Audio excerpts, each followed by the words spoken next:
సంఘాల chairperson, project committee chairperson ఎన్నికగా DC1 Kasunuru DC president అయిన కడప జిల్లాకు చెందిన మారెడ్డి జోగిరెడ్డి గారు చైర్మన్గా ఎన్నికైనట్లు, అలాగే HLMC DC ప్రెసిడెంట్ అయిన కొండాపురం కేశవరెడ్డి గారు ప్రాజెక్ట్ కమిటీ వైస్ చైర్మన్గా ఎన్నికైనట్లు ఈరోజు మేము ధృవీకరణ చేసి సర్టిఫికెట్స్ చేయడం జరిగింది. ఈ ఎన్నికలు యునానిమస్గా జరిగాయి.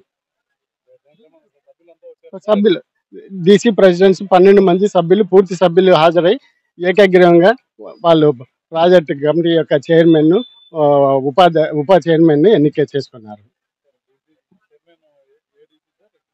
DC1 కాసునూరు PBC సిస్టమ్ కడప జిల్లాకు చెందిన ఆయన ప్రాజెక్ట్ చైర్మన్గా ఎన్నికైనారు. అలాగే అనంతపురం జిల్లాలోని HLMC DC ప్రెసిడెంట్గా ఉన్న కొండాపురం కేశవరెడ్డి గారిని వైస్ చైర్మన్గా ఎన్నిక చేసుకున్నారు. నన్ను నిర్ణయించిన గౌరవనీయులు నారా చంద్రబాబు నాయుడు గారికి మరియు లోకేష్ గారికి, కూటమి నేతలకు, అలాగే మంత్రివర్యులు పయ్యావుల కేశవ్ గారికి, సవితమ్మ గారికి, రాయదుర్గం శాసనసభ్యులు కాళా శ్రీనివాసులు గారికి, మరియు బండారు శ్రావణి గారికి,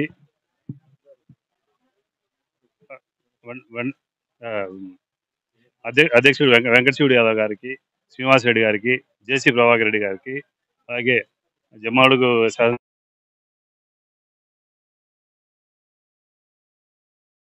గారికి అందరికీ నా కృతజ్ఞతలు తెలియజేసుకుంటాను. నన్ను ఈ పదవికి ఎన్నుకున్నందుకు దీని బాధ్యతగా భావించి చివరి ఆయకట్టుకు నీళ్ళు అందించడానికి కృషి చేస్తాను. ఎన్నిక ఎట్లా జరిగింది? లోపల సామరస్యంగా అందరూ ఏకాభిప్రాయంతో అందరికీ నమస్కారం. తర్వాత ముఖ్యంగా మా పులివెందుల ప్రాంతానికి ఏదో ఒక పదవి కావాలనే ఉద్దేశంతో అందరం కూడా మా జిల్లాకు సంబంధించిన నాయకులంతా కూడా గతంలో ఎప్పుడు కూడా ఈ సాగునీటి సంఘాల ఎలక్షన్స్లో 3కు అంటే 32 చైర్మన్లు కూడా మీరు ఏకగ్రీవంగా సక్సెస్ అయినారు. కాబట్టి తప్పకుండా మీకు ఇవ్వాలని మేము కూడా అధిష్టానాన్ని గట్టిగా అడుగుతాం. అలాగే అనంతపురం జిల్లాకు చెందిన నాయకులను కూడా మేము గట్టిగా అడిగి తర్వాత చేస్తామన్నారు.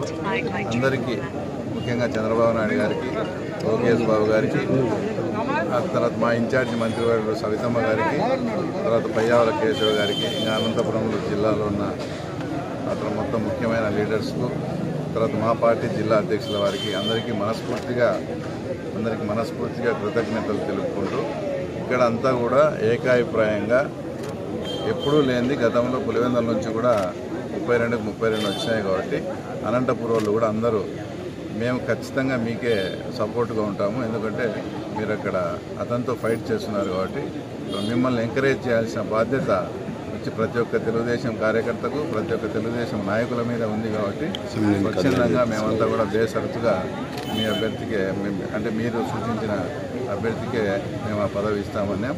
తర్వాత కూడా మధ్యలో కొంచెం రాయదుర్గం శాసనసభ్యులు అయినటువంటి కాళా శ్రీనివాస్ కూడా కేశవరెడ్డి గారిని కూడా మాది కూడా ఆలోచన చేయమని ప్రపోజ్ చేశారు. పార్టీ అధిష్టానం ఈ రెండింటినీ చేసుకొని తర్వాత పవర్ షేరింగ్ చేసుకోండి అన్నాము. అలాగే మేము 2.5 సంవత్సరం తర్వాత ఆయనకు కూడా మేము రాజీనామా చేసి ఆయనకి ఇచ్చేట్టుగా కూడా అధిష్టానం నిర్ణయించింది. కాబట్టి తప్పకుండా ఇదంతా కూడా ఏకాభిప్రాయం మీద జరిగినదే. ఇంకా మేము కూడా రైతు కుటుంబం నుంచి వచ్చాం. తర్వాత రైతులకు ఇవి సాగునీరు ఇవన్నీ ఎంత అవసరమో కూడా మేము చిన్నప్పటి నుంచి కూడా అనుభవించి చూసాం. కాబట్టి ఎక్కడ ఏ దానికి ఎంత మేర ఇది పోవాలా అన్నీ కూడా మేము మా సోదరుని కూడా లోకల్గా ఉన్న ఎమ్మెల్యేల గైడెన్స్ తీసుకొని తప్పకుండా రైతులకు చివరి ఆయకట్టు వరకు నీళ్ళు అందేలా, అది కూడా సకాలంలో ఎప్పుడు నీళ్ళు అవసరము అప్పటికప్పుడు స్పందించి ఆ రైతులకు న్యాయం జరిగేట్టుగా కూడా మేము తప్పకుండా చేస్తాం. ఈరోజు సాగునీటి సంఘ ఎలక్షన్లు ఇక్కడ ఆఫీస్ దగ్గర జరగడం జరుగుతోంది. ఈ అభ్యర్థులను ఇక్కడ జోగిరెడ్డి గారిని అధ్యక్షునిగా, ఉపాధ్యక్షునిగా కేశవరెడ్డి గారిని ఇద్దరిని ఎన్నుకోవడం జరిగింది. ఒకటి పులివెందులకు, రెండవది రాయదుర్గం నియోజకవర్గానికి. ఇద్దరు యువకులుగా ఉన్నటువంటి మన చంద్రబాబు నాయుడు గారు, ముఖ్యమంత్రి గారు, నారా లోకేష్ బాబు గారు యువకులను తీసుకురావాలనే ఉద్దేశంతో సాగునీటి సంఘాలలో కూడా ఉత్సాహంగా పనిచేసే వాళ్ళకే పని పెట్టాలనే ఉద్దేశంతో బాధ్యత చేపట్టడం జరిగింది. అలాగే ఈ జిల్లాలో ఉన్న మంత్రులు, నాయకులు, ఎమ్మెల్యేలు అందరి కృషి వలన, అదేవిధంగా పొరుగునున్న మన బీటెక్ రవి గారి సోదరుడైనటువంటి జోగిరెడ్డి గారికి అందరి ఆమోదయోగ్యంగా పార్టీ చంద్రబాబు నాయుడు గారి ఆదేశాల మేరకు ఈ ఎన్నిక జరిగింది. ఇక్కడ ఈ పోటీలో గత పోటీలోనే వైసీపీ కనీసం పోటీకి కూడా రాలేని పరిస్థితికి వచ్చేసిందంటే, ఎందుకంటే సాగునీటి సంఘాలలో అయితేమి ఈ వ్యవస్థలో ఏ చిన్న పని చేయకోకుండా ఉంది కాబట్టి వాళ్ళు కనీసం పోటీలకు కూడా రాకోకుండా వెనుదిరిగారు. ఇది మా ఎన్డీఏ ప్రభుత్వం నైతికంగా మేము గెలుపు చెంది ఈరోజు మా వాళ్ళతో అభివృద్ధి చెందడానికి చివరి ఆయకట్టు వరకు మేము నీళ్లు తీసుకుపోతామని మనవి చేసుకుంటూ సెలవు